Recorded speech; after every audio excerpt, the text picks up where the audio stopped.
Este año es el Año Internacional de la Ciencia y Tecnología Cuántica. La idea es que todo el 2025 se hable de qué es la ciencia cuántica, por qué es importante, qué se está investigando y para qué se está usando. Pero ¿por qué en el 2025? Porque hace 100 años exactamente es cuando se reconocen los primeros desarrollos de la mecánica cuántica. Yo estaba investigando muy arduamente para este episodio y leí un documento de David Morin, un profesor de Harvard, que se llama Introducción a la Mecánica Cuántica, donde dice lo siguiente. Esta falta de comprensión se puede perdonar en el caso de la mecánica cuántica porque nadie la entiende realmente. Si el mundo esperara a usar la mecánica cuántica hasta entenderla, estaríamos estancados en la década de 1920. Y creo que describe perfectamente el sentimiento que todos tenemos hacia la mecánica cuántica. Es muy confusa, muy distante, pero para eso estamos aquí. Esperamos, en este episodio, hacerla un poquito más cercana. Hola, yo soy Sara, hoy representando a La Enredadera y Compañía, y nos acompaña Alda Arias.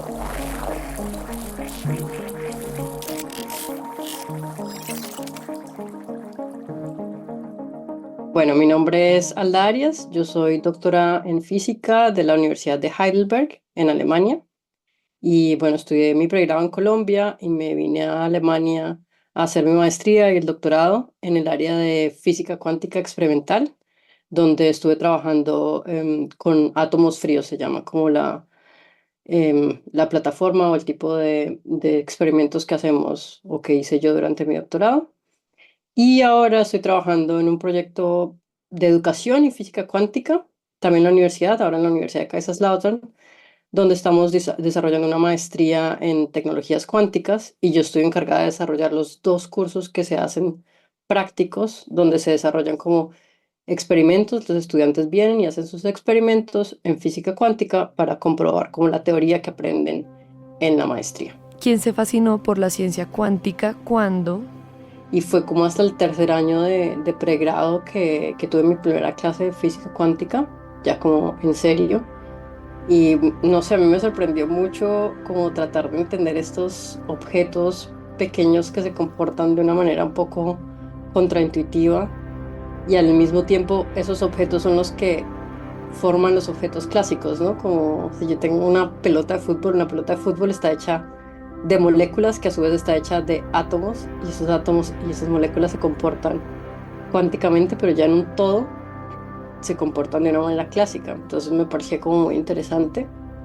Y además, pues también tengo que admitir que tuve un excelente profesor en el pregrado, que era una persona muy rigurosa en cuanto como a la matemática y a la descripción de la cuántica matemáticamente, pero al mismo tiempo también le quitaba un poco como ese misterio que muchas personas le meten a la cuántica, de que sí, de que es compleja o de que es contraintuitiva, sino que era muy, estas son las matemáticas que describen la cuántica y estas matemáticas describen los experimentos muy bien y por eso tenemos una teoría bastante completa y nos podemos asombrar de las cosas que se pueden entender a través de esta teoría, pero pues no era muy, sí, digamos que no le ponía tanto misterio al asunto. La mecánica cuántica básicamente estudia escalas pequeñas y trae consigo muchos fenómenos que no se ven en el mundo macro, o sea, en el que los humanos vivimos básicamente. Pues yo creo que se basa principalmente como en esta parte contraintuitiva de que, no sé, un objeto de la vida cotidiana uno lo puede describir como, no se le puede dar unas características y puede decir, ah, bueno, el objeto está en este momento, aquí, en esta posición, le puedo decir que la posición X, Y, Z, como sea que yo defina la posición y se está moviendo con esta velocidad, como que le puedo dar una descripción muy precisa y eso es lo que conocemos como la física clásica, en palabras generales.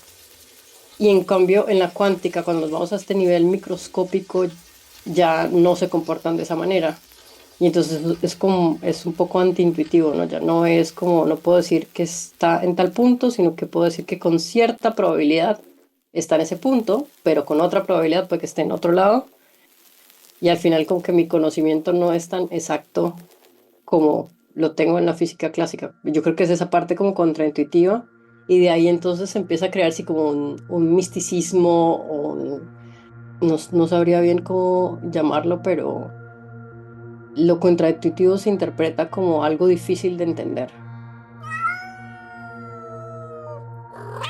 Uno de los más importantes es la dualidad onda-partícula, que se explica muy típicamente con el famoso gato de Schrödinger, o sea, este gato que está vivo y muerto a la vez. Bueno, este ejemplo, en muy cortas palabras, explica que uno tiene una caja y adentro hay un gato y uno no sabe si el gato está vivo o muerto hasta que uno abre la caja y realmente averigua si el gato está vivo o muerto. Pero lo importante, aunque eso suene muy estúpido y muy lógico, lo importante es que antes de uno abrir la caja, el gato puede estar en los dos estados a la vez, precisamente porque no ha tenido un observador que lo mire y defina si el gato está vivo o está muerto. Por eso es que se parece, o por eso es que explica el fenómeno de la dualidad onda-partícula. O sea, se puede ser onda y partícula a la vez hasta que un observador mida esa onda o esa partícula y defina en qué estado está. Igual que el gato, uno no sabe en qué estado está hasta que abre la caja. Pero antes de abrirla, uno asume que puede estar en cualquiera de los dos. Hablemos entonces primero de ser una partícula. Existe una palabra que se llama cuanta, que es la unidad discreta, o sea, números normales como 1, 2, 3, 4. No hay números intermedios como decimales y fraccionarios. Es la unidad discreta más pequeña de un fenómeno natural en un estado ligado. Básicamente, una partícula en un estado ligado, que es un estado cuántico, donde esta partícula puede quedarse en una o varias regiones de un espacio determinado. Por ejemplo, si una partícula puede ser un electrón, y su estado ligado sería la órbita en el átomo. El electrón tiene que estar parado en una órbita determinada, no puede estar entre órbitas, o sea, en un lugar medio decimal, medio fraccionario, no. Uno sabe que está en la órbita 1, 2, 3, 4 o 5. A este estado se le llama estado ligado y en este caso, pues el electrón está en el estado ligado del nivel de energía del átomo.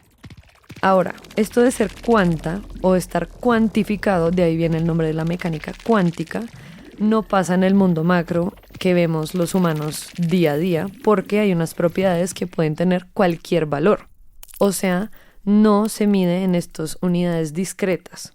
Por ejemplo, imagínense que alguien lanza una pelota de tenis. Esta pelota empieza con una velocidad muy alta y a medida que vuela va disminuyendo hasta que cae al piso y pues la velocidad se vuelve cero.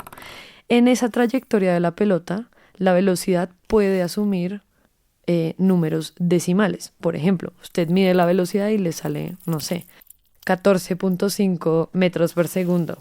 Pues ella va cambiando de decimal y va llegando eventualmente a cero. Por eso es que en el mundo macro no pasa lo de los estados ligados per se, que sí pasa en la mecánica cuántica. Pero la pelota de tenis no puede comportarse como una onda, porque estábamos hablando precisamente de la dualidad onda-partícula. El electrón puede ser una partícula o puede ser una onda, pero la pelota de tenis no puede ser una onda. Entonces, hablemos de qué berracos es una onda. En nuestro ejemplo del electrón en la órbita del átomo, el electrón está en el estado ligado, pero, como ya dije, este man también puede ser una onda. Bueno, entonces esto es uno de lo que ya empiezan a llamar como misterios de la física cuántica, de la parte contraintuitiva, y es, digamos, como si vuelvo al ejemplo de la pelota de fútbol, que yo le puedo dar como una posición y un momento. La pelota siempre se comporta como pelota y va y choca contra una pared y rebota. Y tenemos como en la vida cotidiana también tenemos otro tipo de objetos o de elementos que no se comportan como cosas puntuales, sino más bien como ondas, ¿cierto? Entonces tenemos el agua, que si yo le tiro una piedrita, forma una onda, y si son dos piedras las que lanzo al tiempo, esas ondas se mueven por todo, se propagan por el agua e interfieren.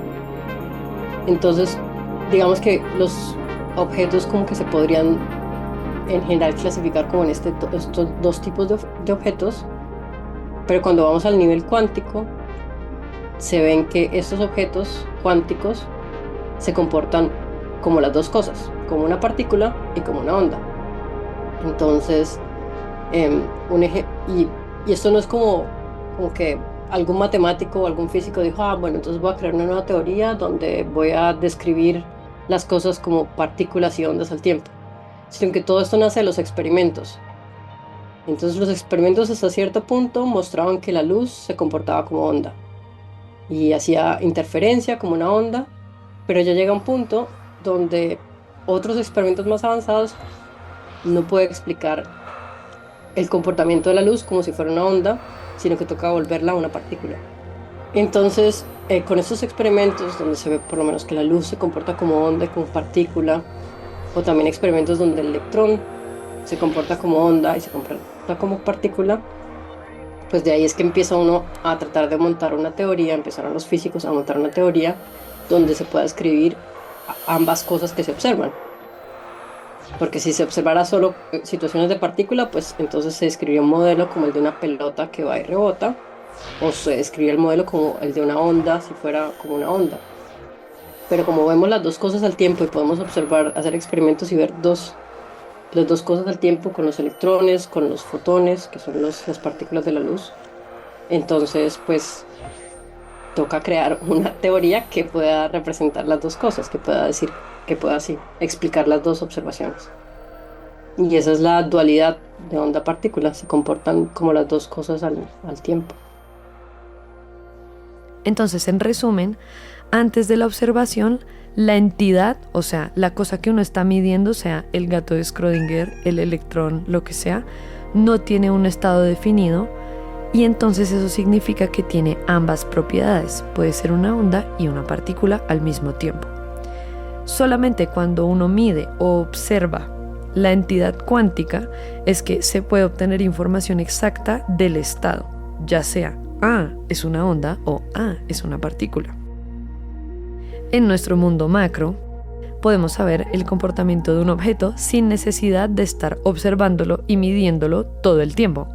Es decir, cuando una persona habla de una pelota de tenis, uno sabe que cuando alguien la lance va a tener un movimiento parabólico y todo el mundo sabe cómo se ve una pelota de tenis. Nadie va a dudar de cómo se va a comportar la pelota de tenis cuando alguien la lance. Pero en la física cuántica se duda de absolutamente todo constantemente y creo que por eso es que es tan confusa a veces.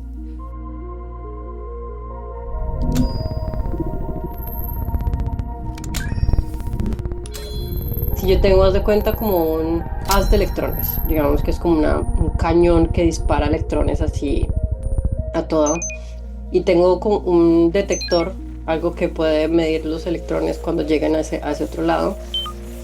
Yo lo que voy a ver es que si los disparo contra ese detector, voy a ver como punticos esparcidos de manera aleatoria por todo el detector. Y si yo entre el detector y mi cañón de electrones pongo una barrera que tiene dos huecos y vuelvo y lanzo esos electrones contra esa barrera, yo lo que esperaría es que si es una partícula, pues esos electrones, los que pasan por esos huequitos, probablemente chocarán un poco con los huecos, chocarán entre sí y se van a esparcir igual aleatoriamente sobre la pared. Pero cuando yo miro al otro lado en el detector, veo que los electrones se organizan como en franjas. Y entonces hay una franja con muchos electrones y la siguiente con pocos electrones y la siguiente con muchos electrones. Y lo que se ve es que hay un patrón de interferencia, como las interferencias, como las ondas que vemos en el agua, que en un momento el agua sube y en otro momento el agua está más abajo. Son las mismas ondas de interferencia o similares se comportan, entonces ahí el electrón se comporta como una onda. Entonces ya no nos podemos imaginar el electrón como una pelota, sino como algo disperso que a veces interactúa y podemos medir como si fuera un punto y a veces podemos, no, en grupo y en conjunto se comporta como una onda. Esa parte de no tiene un estado definido, la parte de que antes de abrir la caja uno no sabe si el gato está vivo o muerto, se llama principio de incertidumbre. Este principio se lo inventó o básicamente lo habló Heisenberg en una ecuación con dos variables que son x y p. X es la posición y p es el movimiento. No necesitan saber muchos detalles al respecto, pero básicamente lo que Heisenberg dice es que si usted conoce muy bien una variable, por favor, tiene que dudar de la otra. Es decir, si yo me sé la posición del electrón que está en este orbital del átomo, entonces yo no tengo ni idea de cuál va a ser el movimiento del electrón. O viceversa, si yo sé cómo se está moviendo el electrón, pues entonces yo no tengo ni idea de en dónde está el electrón en el átomo. Sí, digamos que esa es como la forma simple de interpretarlo, pero entonces podemos volver como al modelo que tú tenías del átomo, que es un núcleo con un electrón que está orbitando, ¿cierto? Ese es un modelo bastante simplificado, es como uno de los primeros modelos de donde empezó la cuántica, digámoslo así. Hay que saber que la cuántica no es tan vieja, ¿no? Es más o menos alrededor de 1900 que empieza a desarrollarse, los principios de 1900. Entonces en ese momento se adaptaba a ese modelo que era el modelo de Bohr, como del núcleo con los electrones alrededor. Y lo empiezan a relacionar más como con un sistema planetario, pero no es como nosotros, el Sol alrededor de la Tierra, donde podemos saber que la Tierra está en el punto X en el momento tal del año, sino que el electrón se describe es más con una función de probabilidad. Entonces yo con cierta probabilidad puedo decir que el electrón está en tal lado, pero con 20% de probabilidad el electrón está al otro lado, pero con 50% de probabilidad el electrón está en otra parte. El electrón se representa como una nube de electrón, una nube de probabilidad, y no como una carga puntual. Y ya en el momento en el que yo mido, sí lo puedo medir como una partícula, o sea, como estaba en una posición en particular. Pero esa nube, esa distribución de probabilidad conlleva también a que yo no sepa, como no sé la posición, como que no puedo saber ni la posición ni el momento de manera definitiva. Ese es como el punto ahí. En general es una derivación matemática lo que se hace, digamos, pero pues para no enredarse es eso, es que las mediciones están restringidas y digamos que yo quiero fotografiar al electrón, ¿no? El punto es que no voy a poder lograr ni siquiera saber con exactitud dónde está, sino que siempre, siempre, así tenga el mejor aparato del mundo, siempre va a haber una probabilidad de que esté en otro lado. Entonces digamos que el principio de incertidumbre lo que dice es que si yo mido con mucha, mucha precisión una cosa, que es la posición, por ejemplo, una variable, la incertidumbre en la otra variable que es el momentum, que es como la velocidad que lleva, si mido el electrón y digo, uy, está en este espacio bien reducido, no voy a poder saber con qué velocidad paso por ahí.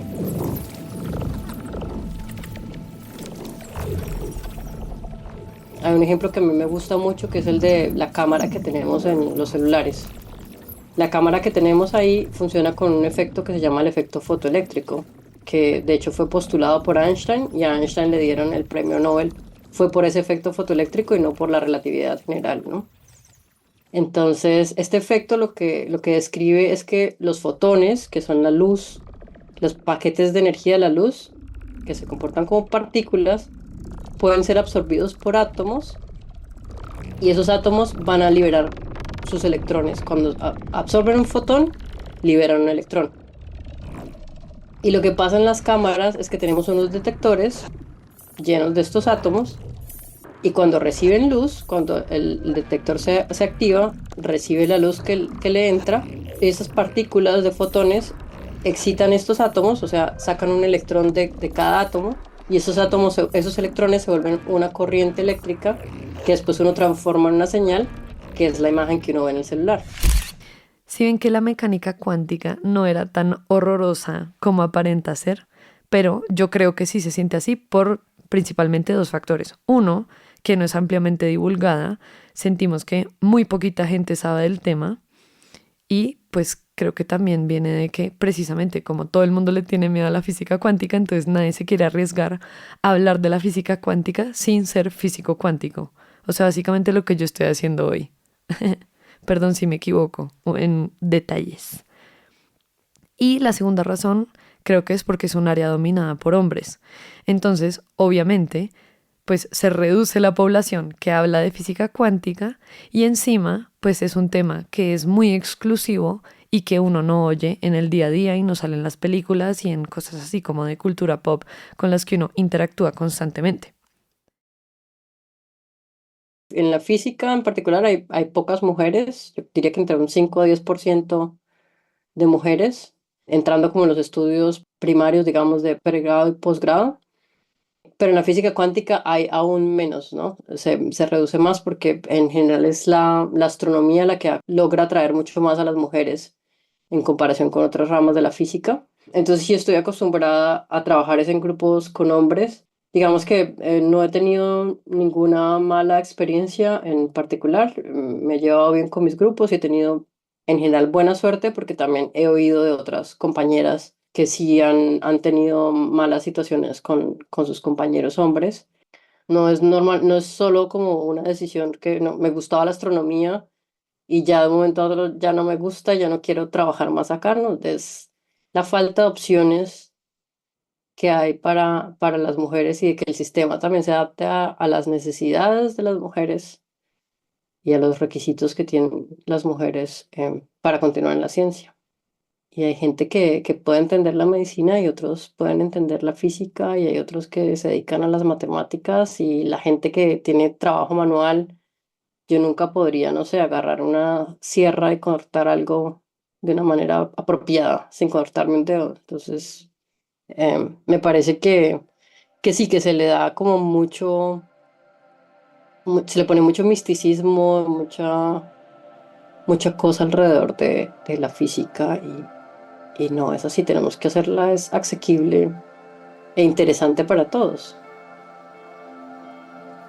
En fin, para cerrar todo este episodio, creo que podemos extraer muchas cosas, no solamente lo que estábamos hablando de precisamente que la física es un área dominada por los hombres y en especial la física cuántica. Esto seguramente pasa en muchas otras disciplinas y pues tristemente es algo que ha venido pasando desde 1920, desde hace incluso 100 años que se habla de la mecánica cuántica. Ojalá eso cambie en el futuro, ojalá este año, que es el año internacional de la ciencia cuántica, esto cambie, haya más personas hablando del tema y más mujeres. Y pues que también ahora sí podemos extraer un consejo para nuestras vidas cotidianas, para nosotros los mortales que no somos físicos cuánticos. Por ejemplo, si usted quiere medir la posición de la partícula, pues lo más razonable es mirarla. Entonces, básicamente, si usted quiere saber dónde está parado en la vida, amigo, mírate al espejo. Sí, yo quisiera como invitar a tanto a hombres como mujeres que están en el área de las ciencias exactas que reflexionen a cómo podemos participar todos en incluir a más mujeres en la ciencia, en crear más modelos para los niños y para las niñas, en crear más espacios de diversidad, diversidad de género, pero también de raza y de pensamientos, de crear esta interdisciplinaridad. Y pues yo sé que es un proceso largo, que es un proceso que se verá es en unas generaciones, pero tenemos que empezar a movernos hacia ese lado porque eso va a traer también muchos beneficios para la ciencia y para el desarrollo de tecnología, que el desarrollo de la ciencia siempre trae también nuevas tecnologías y mejoras para el mundo. Entonces, sí, creo que eso me gustaría recalcarlo.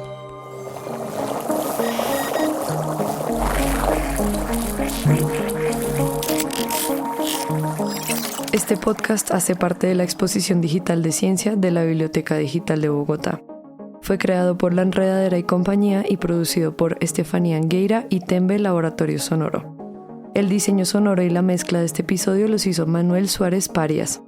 Les invitamos a visitar la exposición desde la página de la Biblioteca Digital de Bogotá y seguir descubriendo nuevas historias de ciencia en la ciudad para que recuerden que la ciencia sucede en todas partes.